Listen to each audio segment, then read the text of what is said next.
ትልቁን አጅር ለማግኘት የተስተካከለ ሐያት የሚፈልግ ሰው ካለ ማንንም እንዳትከጅል። እናትን ብቻ ከጅላት፣ አባትን ብቻ ከጅላቸው። አቤት በለው። አንድ ሙስና የለመደ ሰው ሚሊዮን ብር ብትሰጠው ላይስቅ ይችላል። እናት በአንድ ኪሎ ቡና ነው አይደል እንዴ ቀልቧ የሚከፈተው? የሆነ ካፒታል ይሄን ካላመጣ እኮ አትልም እናት አባት ይሄን አይሉ። ከምንም በላይ ትልቁ ሀብታቸው አንተ ነህ። እናዋያቸው፣ እንጠይቃቸው። የጤና ችግር ካለ ቶሎ ስልክን ዘግተው ጠናላቸው፣ ውሰድና አስመርምራቸው። እንዴት ነሽ የሚበላት እንዴት ነው ባባ በለው።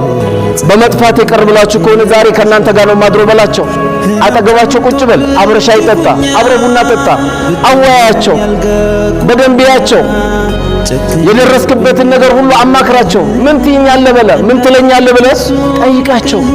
ይሄ እዚህኛ ተስማምተን የሰጠናቸው ደረጃ አይደለም፣ አላህ የሰጣቸው ደረጃ።